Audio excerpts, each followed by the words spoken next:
And the lightning ascended into heaven, taking with it a radiant star. And when the star disappeared in the sky, Alexander, too, had shut his eyes. I shall be glad to come back for a little while after my death to discover how men read these present events. You better not bring Alexander into the crossroads of civilization. Maybe on the ashes, yes. First and foremost, as the most brilliant conqueror and inspiring leader of men that antiquity ever saw, possibly anyone's ever seen since. Alexander is the son of evil. Certainly Alexander ushers in a new age into the world, into world history, as it were.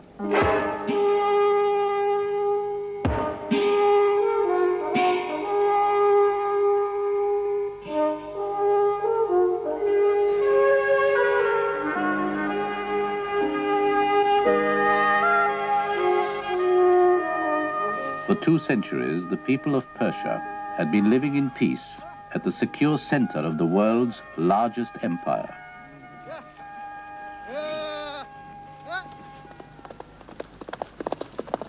But late in the year 331 BC, every available fighting man, every horseman who could be found, was called to the defense of the empire.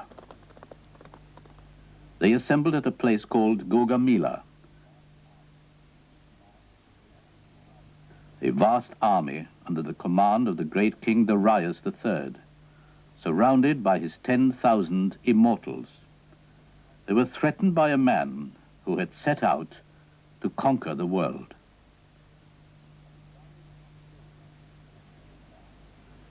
Alexander of Macedonia was 25.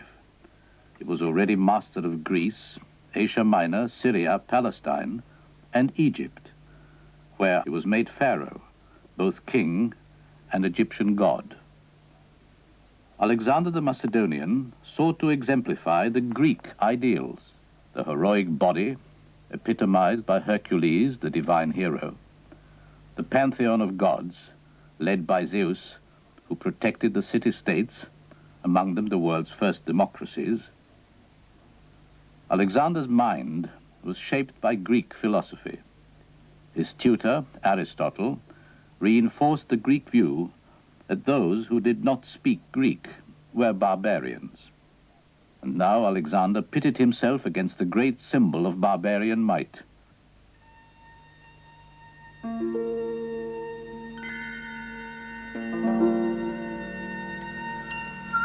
The Persian kings of the Achaemenian dynasty.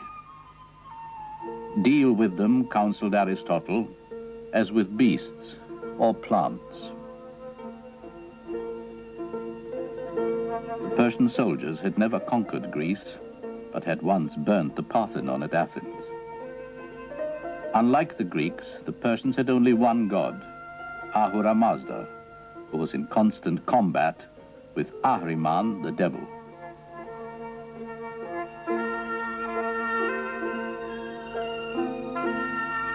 But it was the king on earth who commanded absolute allegiance, and his subjects showed their allegiance with lavish gifts.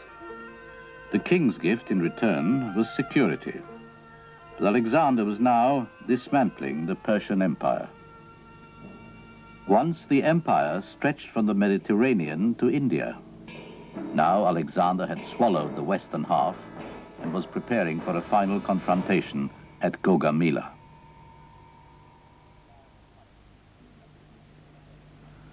The style of fighting between Macedonian and Persian differed greatly, as shown on the Alexander sarcophagus in Istanbul.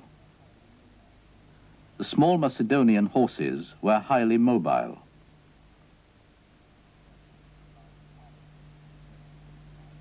The Persians relied on archers to keep the enemy at a distance.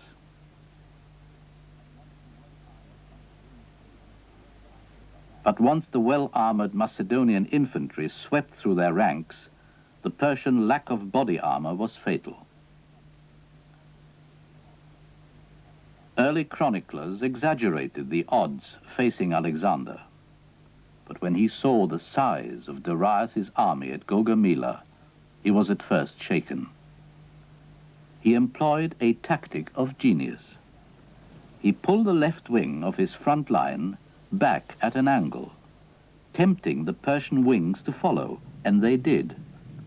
As more and more Persians were drawn into this battle of the wings, a gap opened in the Persian center, where Darius commanded from his chariot. Timing his thrust to the second, Alexander charged the gap, making straight for Darius himself.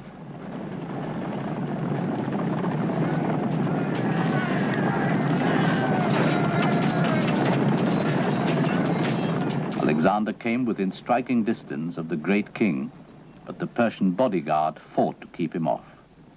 Darius fled the field, leaving the way open for Alexander to conquer the rest of Asia.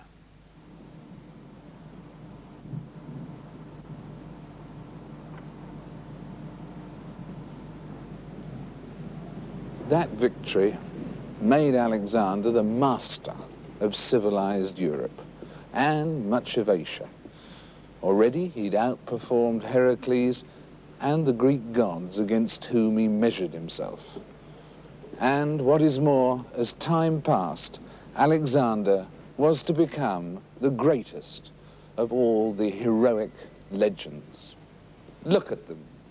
As the shelves of the British Library show, Alexander is an industry for one historian after another, beginning with those who actually went on his campaigns, right up to those who, 2,300 years later, are still portraying him as the embodiment of all the greatness of the Greek world. But how was this view arrived at? How is history written? Who was Alexander really? After his death, he became larger than life and was adopted as a legend, not just by the Greeks, but by Europeans, even by some of the countries he conquered. A case, in fact, of becoming all things to all men. One way to write history is to gather it from other people's books in places like this great library. Legitimate enough. Another way is to test the accounts by searching at first hand for the evidence, wherever it is. And that's what we're going to try and do, joining Alexander on the verge of his greatest prize.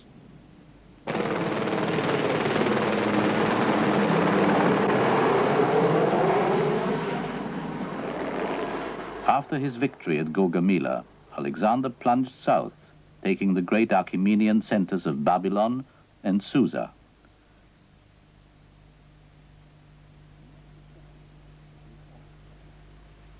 Near Persepolis, he faltered. The historian Robin Lane Fox explains. Here on the road from Susa to Persepolis, a fascinating example in microcosm of the problems that Alexander had to overcome, but also the problems that archaeologists have to overcome trying to find his triumphal sites. Robin, what might be below us? Well, we might be sitting above the site of the Persian gates, which many have tried to find. It would be that wall running along across the bottom of the valley there with the hill leading up to it. Alexander had taken, picked part of the army through very narrow countryside to get to Persepolis by a route away from the main road, and he marched them straight into a Persian fortification, which was manned by a large army of Persians, their great last stand on the borders of their home province. But if this were the site, what would have happened here in the engagement? I think we can imagine Alexander coming down then through that valley with his picked best horsemen and his crucial light troops. One of the best things in his army are the archers and the bowmen, and an extraordinary group called the shield bearers, many of whom would already be over the age of 60, who could act on very rough terrain and were quite murderous. Behind the wall, the Persians had mounted catapults and arrows, the great Persian weapon, the bow, and they would have let fly at him, and there seemed to be no way out, because the heights would have been manned and boulders would have been coming down, and Alexander just had to turn round, beat retreat, admit defeat, and leave a whole lot of dead bodies on the battlefield. And that, for a Greek, is the accepted sign that you've lost an engagement. I find it difficult to believe that this is necessarily the right wall, because we get the very strong impression from all the histories that Alexander faced an insuperable difficulty in getting round it. And I think that it would have been possible for him, he's said to have withdrawn 3 miles and to have divided his troops into the fittest and taken the advice of a local shepherd who could speak a language that someone in his army could understand. And he trusted this man's advice and climbed up over the hills and came round into the rear. Now the trouble here is, however attractive the wall, is that if he went back 3 miles, down towards where the dam is now, he'd be back on the main road, and I think it would have been too easy for him to come round anyway. So I think we must say that we found a wall. We found fairly convincing terrain. I don't think anyone else has noted the wall before. It's a possible, and it's a near miss. The Persian gates, wherever they are, were not more than a day's march from Persepolis, the political and spiritual heart of the Achaemenid Empire. Its center was a complex of palaces, elevated on a great stone platform. The roofs were edged with gold, the stairways covered in reliefs, studded with gems and jewels.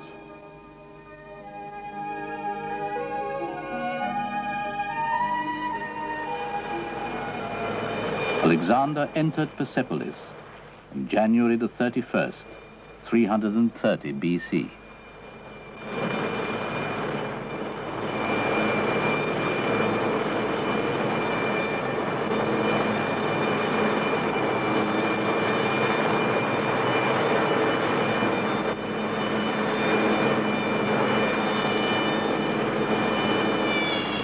Now, to examine on the spot the events that followed, 3 historians gather at the ruins.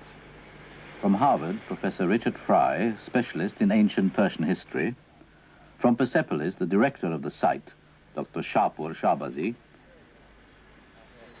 And from Oxford, Robin Lane Fox, author of the book Alexander the Great.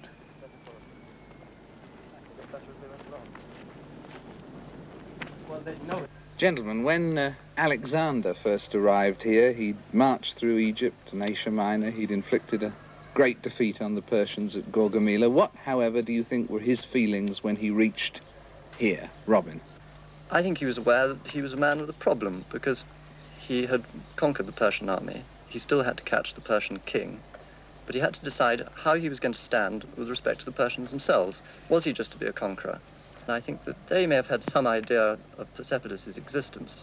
I think he will have been surprised by the scale both of the place and its setting, of course, and above all by just the sheer quantity of treasure and objects that he found here. I think this must have made him realize that he was now a figure of world scale, if he wanted to be. How much treasure, in your estimate, did he find here? We only have the Greek estimates, which is 180,000 talents, which is just beyond all conception. I mean, that's thousands of times richer than the richest state in the Greek world in his century. Shapur, what do you think his feelings were on reaching here? Once he came here, he suddenly found out something beyond his belief. What we have to realize is that Persepolis shone with color. Every bit of the reliefs were colored. Not only that, but also the important decorative objects that were to be used on the reliefs, for example, sometimes the necklaces of the king, the armlets and everything, they were in actual metal inserted to the stone, so that you could see the king, for example, coming out of the stone as if really alive. And what about the treasure and the booty? Do you think he, in taking that, behaved in the normal way that conquerors do? Wherever they went, any conqueror, Persians included, went just for conquest. They seized the treasure. But his major crime was burning Persepolis. The blaze probably started here in the Hall of 100 Columns. Ironically, the heat of the fire helped preserve the ruins by baking the stone to great hardness. Persepolis lay partly buried in ash and sediment for hundreds of years, as shown in this 17th century French engraving. Only in the 1920s, when excavations began, was the true scale of the staircases and carvings uncovered. And you think that his motivation was what? How did it happen? Why did he do it? Well, I don't think. I go by evidence, both archaeological and historical. Archaeology, you can see it over the stones and everywhere. We have traces of fire. It was such a violent fire which destroyed everything. And it was deliberate fire because before the fire, the ornaments in the stones, which I mentioned before, had been systematically removed. Everything in the palaces have been cleared out. So it was not accidental. Now, the historians are, of course, giving elaborate accounts. The simplest and the most ancient is that by Arian, who simply says that Alexander burned Persepolis in revenge of Xerxes having burned Athens. Others make the story that a courtesan by the name of Thais induced Alexander and his army officers to kindle the fire. And Alexander repented and ordered that the fire should be extinguished, and they could not do it. Well, I think the fire, if they wanted to extinguish it, could. Those are very strong points, very well put. Do you agree with them? Yes, I do, but I think that it may still be possible that Alexander was encouraged to, if you like, revert to his past, going back to the problem with which he began, by a party at which there was drinking and there was some excitement, and that he may have regretted it afterwards when his future had changed in a different way. It is possible that both accounts may be true, because within 6 months, Alexander's going to have to present himself, for better or for worse, as the new king of Persia, when he's captured Darius' body. And the burning of Persepolis is a great embarrassment. One thing I should mention is that the nature of Persepolis made it absolutely necessary for Alexander to destroy it. Why? Because it was not the political capital, it was not the center that he could maintain. As long as Persepolis was alive, the Persians will not have submitted completely to Alexander. There would have always been a cradle, a center, to which the Persians would have looked. Exactly. I feel desperately bitter against Alexander. By the nature of my job, I have to always and every day look at Persepolis and remind that day that it was built and it was burned. That spring, Alexander left Persepolis in pursuit once more of the Persian king. As he closed in on Darius, the Persian generals turned on their king and murdered him.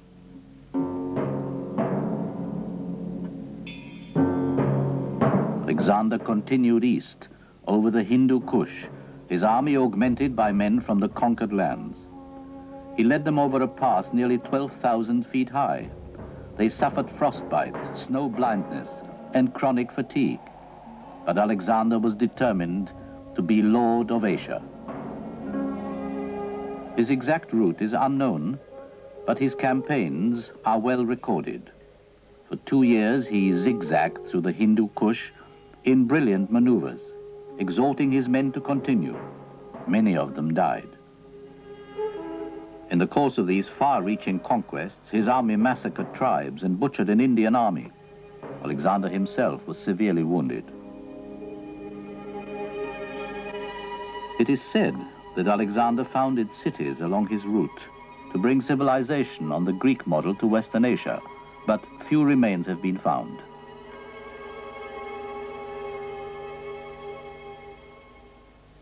You see, wherever he had to go, he had to put some garrison, some of his men as garrison. Later, around these garrisons, villages and districts developed and they became built. The only city that we know he tried to build, was Alexandria of Egypt, of which there is no trace. I think you've got to modify that slightly. Alexander did, as far as we can see, found purely military colonies.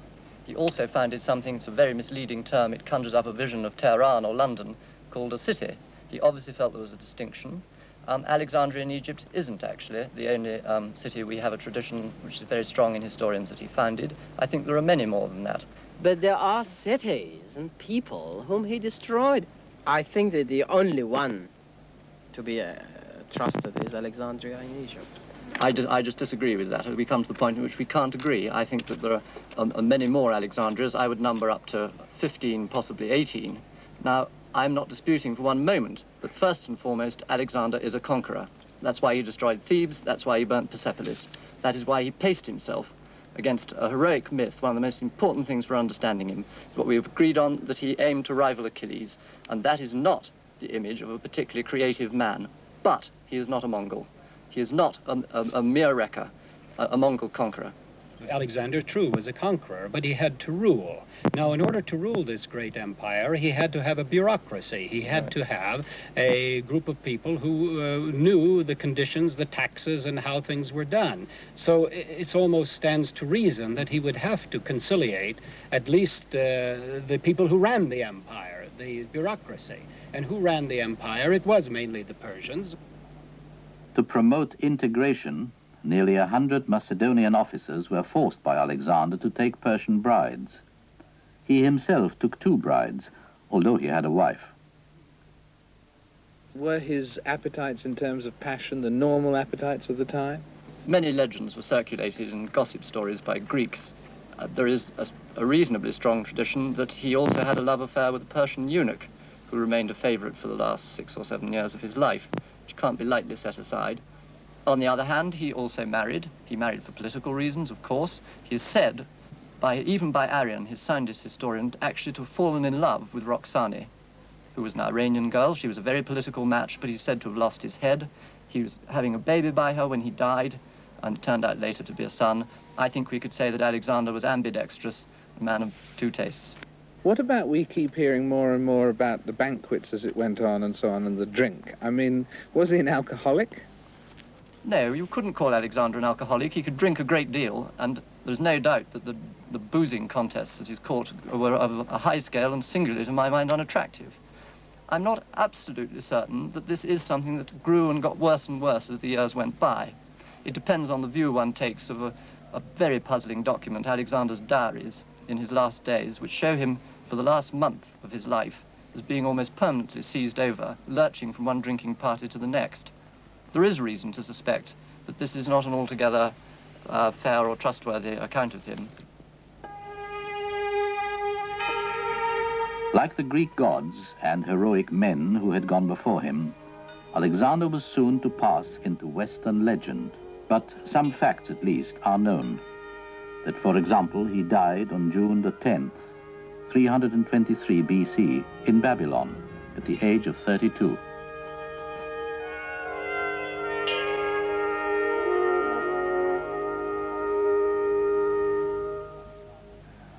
By the Middle Ages, the Alexander romance had penetrated Christian, Muslim, and Buddhist cultures alike. Here Alexander defeats a foe. Here he visits the fountain of life, which gives immortality to those who drink its water. In Muslim countries, he was known for his talks with the 7 sages, and there are long descriptions of his visits to the Emperor of China, one country he never reached. The 2 of them together watched the sirens bathing. By the 18th century, his role as a cornerstone of European culture was confirmed. How would we summarize the life and times of Alexander? Simply as a superb battle commander, or a man with a grand plan as well? Robin? A man, I think, who had a feeling that Greek culture, as it stood, was in some sense superior and should be encouraged as the culture of the court of the king of Persia, which he became. And through his city foundations, he also had a view, apart from their strategic importance, that Greek culture was to establish itself, just as his tutor Aristotle had told him culture was spread through the world of the cities. And Alexander did found more than one city, and I think that is important in understanding him. But he was a man who paced himself relentlessly against the Greek heroic ideal. Persian heroic ideal is very different. It is more supernatural. It is the king wrestling with the forces of evil. Alexander's personal ideal is a struggle for achievement on the lines of the great Homeric heroes of Achilles and others, and it's that above all that drove him, first and foremost a conqueror, not only a conqueror. Chapeau. He is of the seed of Ahriman. He is the messenger of the evil spirit sent to destroy all goodness. This is the Persian tradition. And he is the one out of three in Persian tradition who will have no atonement. Do you think Alexander was a more creative or a more destructive force, Dick? Well, as an individual, as a general conqueror, that's what he did. He destroyed rather than created. Now his successors, the aftermath of Alexander, is another question. Alexander's Macedonian general Seleucus gained control of the eastern part of the empire. He was followed by a line of rulers who governed with Greek laws, lived by Greek customs, spoke the Greek language, and upheld the Hellenic ideal.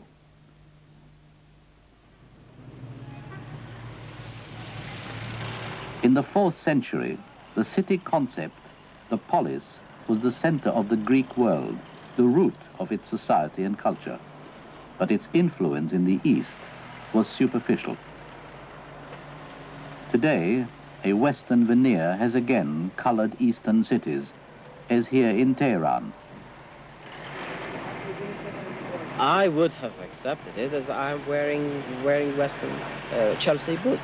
So my forefathers would have worn hoplite shield if they wanted to, or read Homer. The lasting Greek imprint was in the art of the city. This statue, now in the Vatican, was once town goddess of Antioch, one of the Seleucid capitals. Oriental subtlety was fused with urbane classicism.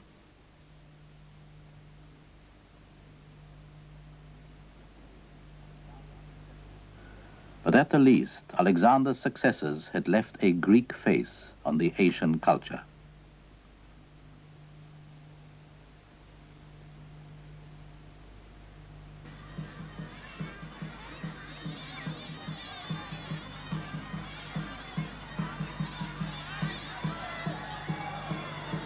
The cities were outposts in an oriental vastness, much of it never colonized, where the tribal nomadic life remained unchanged.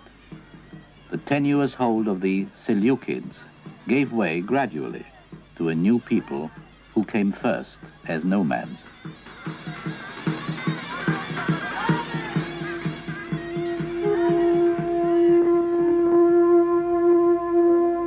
They were to dominate the history of Western Asia for more than 400 years. But unlike Alexander, they had no chroniclers, and traces of them are sparse. Piece by piece, historians and archaeologists are putting together the story, an inscription, a coin, a carving. Here seems something of substance in southwest Iran. You walk up the steps, but then find an empty terrace.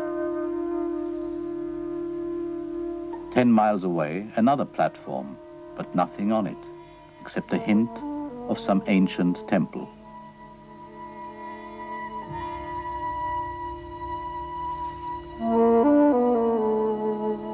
And here, remote in the Zagros Mountains, the traces of a royal road, accessible only on foot, leads to a site called Shami and a necropolis. Here, the people who resurrected the Persian Empire buried their nobles.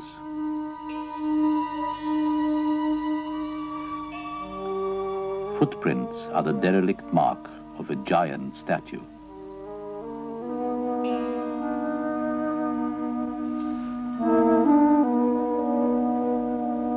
On this boulder, a rare incised inscription confirms the dynasty, called the Parthians.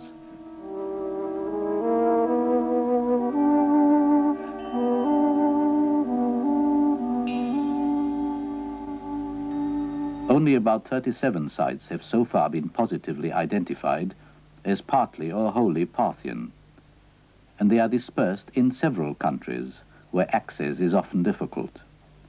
Some have yet to be excavated, Other sites are confused by multiple occupation, and a few have been found only in the last 10 years.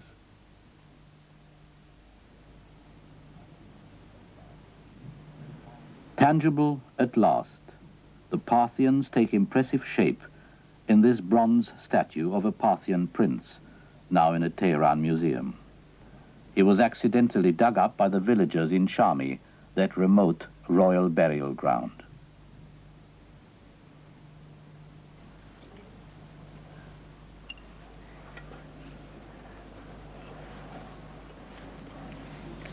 The Parthians came from a tribe called the Pani, who adapted from nomadism to village life, much as these tribespeople today are doing.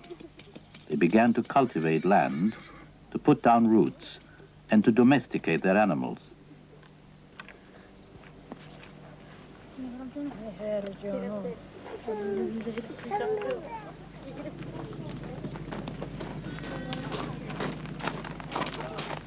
From the steppes, they had brought the horse, an animal for work and for carrying possessions. With settled life, their horses could be stall-fed on grain instead of being raised in the open summer and winter on scratch grazing, said a Roman chronicler of the time. They ride on horseback on all occasion. On horses, they go to war and to feasts. On horses, they discharge public and private duties.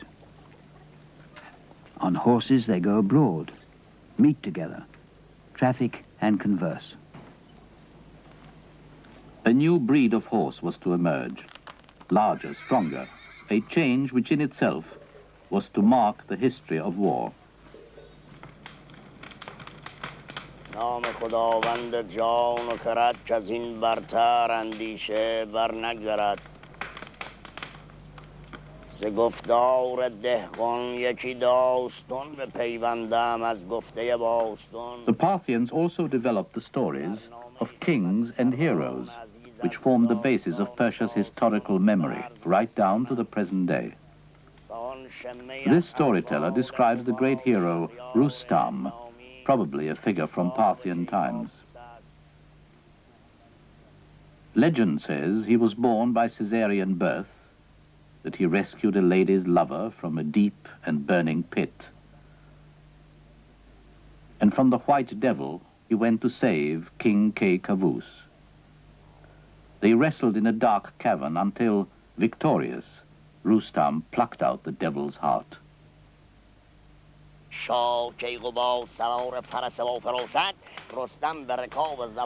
The king rode on his horse, and Rustam followed the king, and they rode towards Iran. Afrazib, with a huge army, was waiting on the way. Rustam said, "O king, wait a while. With the kindness of God, I shall destroy this army now." His sword was shining. From left to right, from the right side to the left side, he reached the heart of the troops. He cut the flag holder and the flag into 4 parts. He turned back. He tore up the army of Afrazib like rolls of paper. The king praised him, and they reached the soil of Iran.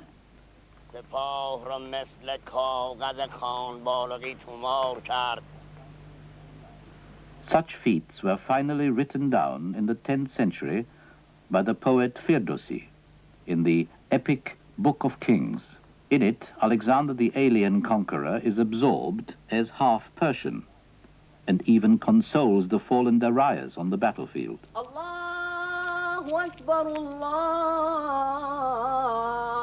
With the coming of Islam, Alexander was also made Muslim by the Persians. He shows his piety by visiting the Kaaba at Mecca. Of real kings, not mythical heroes, there is strong evidence in the coins of the Parthian period.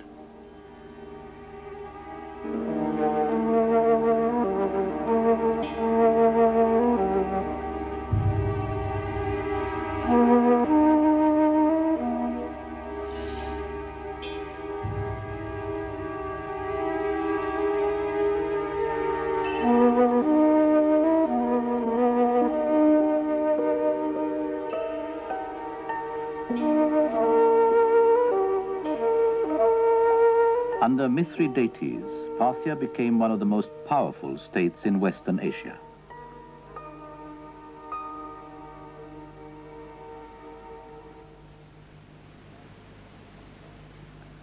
The transition from nomad to settled people was complete.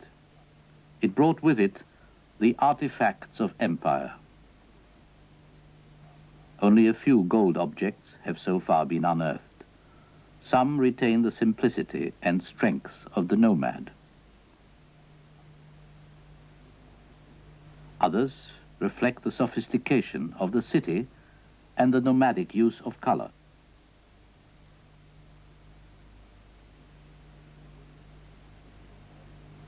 It was the city which preserved the legacy of Hellenism. These Parthian drinking cups are covered with Greek figures. A Parthian king is said to have watched plays enacted by Greeks.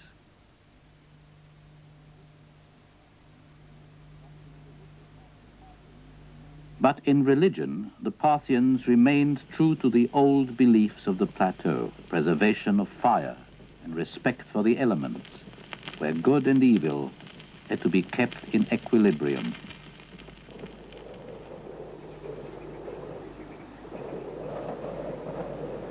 They used this ancient religious site high in the Zagros mountains. Yet, in the tradition of Cyrus, the Achaemenian king, they tolerated all religions.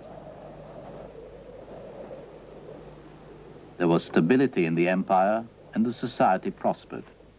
By the time of Christ, Greece had been lost to the Republic of Rome, and Parthia stood on the crossroads between great empires. Because of her initiative, the trade routes were opened as never before. Ambassadors were sent to China. From China came new produce. For the first time, the peach and the apricot reached the west. There were spices from India.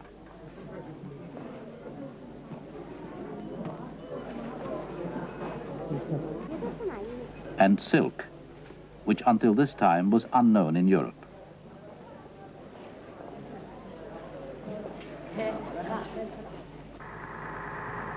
Today, the old Silk Route through Iran is used by international trucks, but it no longer starts in China.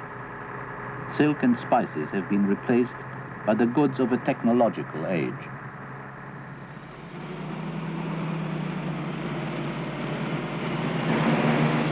The Parthians grew rich as middlemen, exacting heavy tolls from the countries which used their land bridge.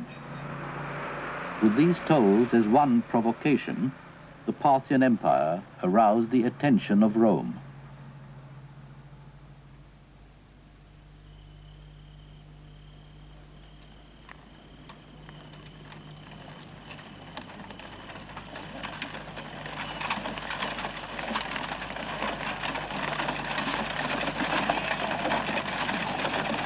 The Romans had the most formidable infantry of their time.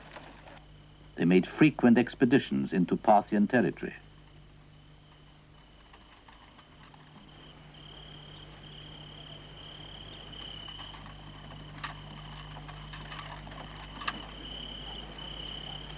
Most written accounts of the Parthians come from their enemies, the Romans.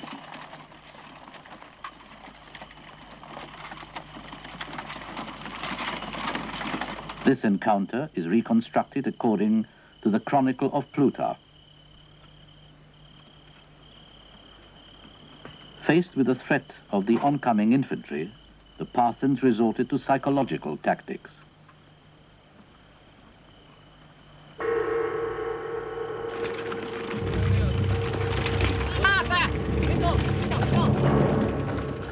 For the Parthians have drums and bells, and on these they beat all at once in many quarters, and the instruments give forth a low and dismal tone. The Romans, unsure of their enemy, used their classic defensive formation, the square.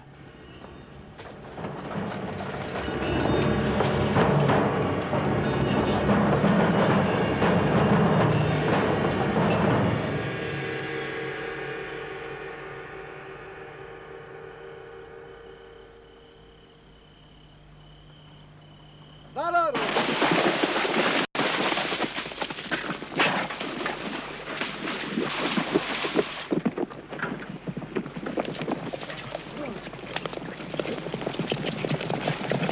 Romans had never before met cavalry like this. The Parthian horse was bigger, faster, and much more mobile.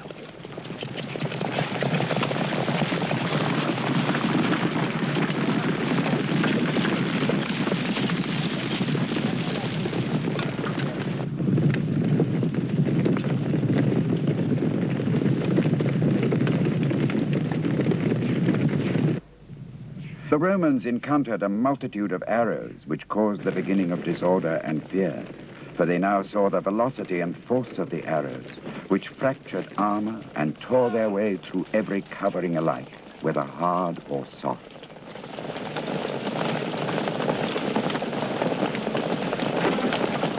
Now, as long as the Romans had hopes that the enemy would exhaust their missiles and desist from battle or fight at close quarters, the Romans held out.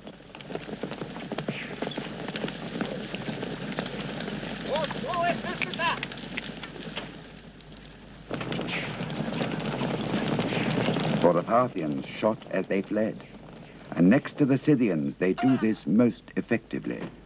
And it is a very clever thing to seek safety while still fighting, and to take away the shame of flight.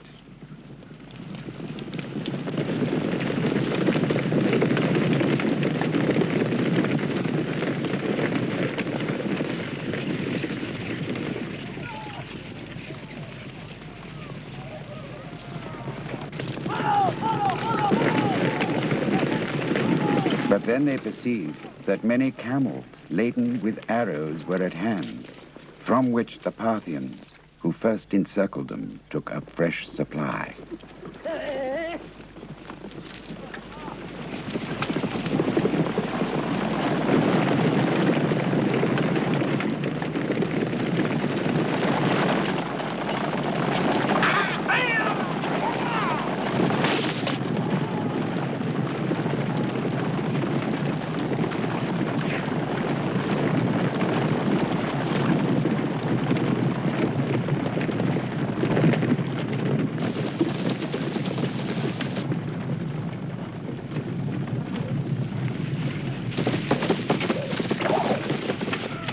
Romans, being crowded into a narrow compass and falling upon one another, were shot and died no easy nor even speedy death.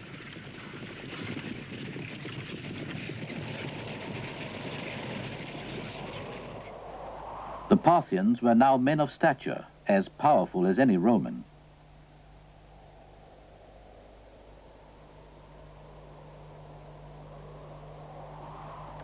But who were they really? Nomad, prince, bureaucrat, or feudal baron?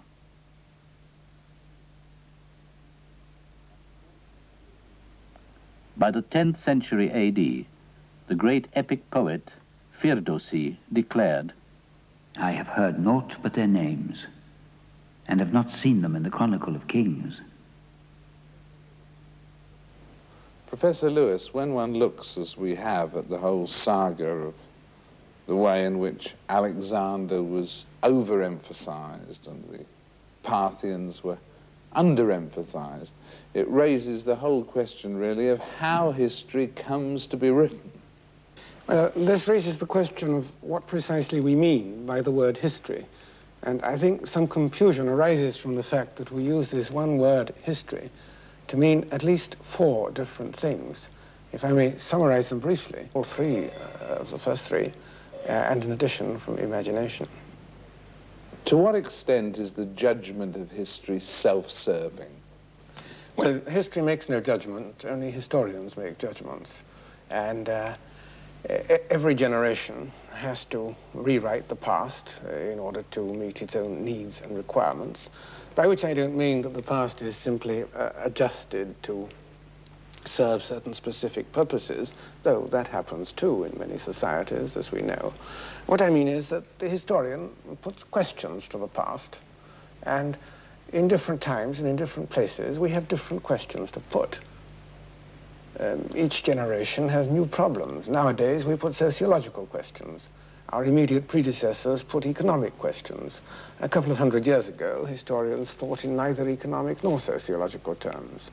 So that still using the same evidence, sometimes with the addition of new evidence which comes to light, as was shown, for example, on Alexander, the archaeological evidence, but basically the change is not so much in the evidence from which we draw our answers as in the questions which we ourselves put. And why have the apologists for Alexander over the centuries been so successful? And the apologists against the Persians as barbarians, indeed? Well, of course, all societies known to history have divided the world into us and them.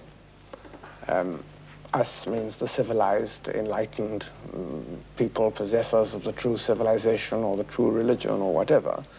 The others are variously described as barbarians or Gentiles or aliens or wogs or various other terms of abuse which different societies have produced. The Greeks saw the Persians as barbarians, not specifically as Persians, but because they saw everybody who wasn't Greek as barbarian. We have, in a sense, inherited this, as Greece is one of the major sources of our own civilization. And we have, therefore, absorbed, shall we say, many Greek attitudes. But we've seen that the Parthians have been somewhat ignored by history. Let's assume for a moment they're worthy of more attention than history's given them. How good is history at making a reassessment like that? Is it malleable to those sort of new judgments? It is not only legitimate, it is necessary and natural that the historian should put questions to the past suggested by the events of his own time. What is not admissible is for him to find the answers in the past in accordance with the needs of his own time. That is the distortion of history, which in many countries is a major industry, nationalized, of course. While this program was being made, archaeologists re-identified a site in the hills overlooking Mesopotamia. It was discovered 10 years ago and labeled as part of a later dynasty. Recent work on the hilltop fort seems now to confirm it as Parthian. It is thought to be the mountain redoubt of a nobleman of the late Parthian period, when the empire was fragmenting into isolated sub-kingdoms. Excavations have revealed important new evidence. In architecture, the Parthians transformed the vaulted arch and hall, influencing the Islamic mosque.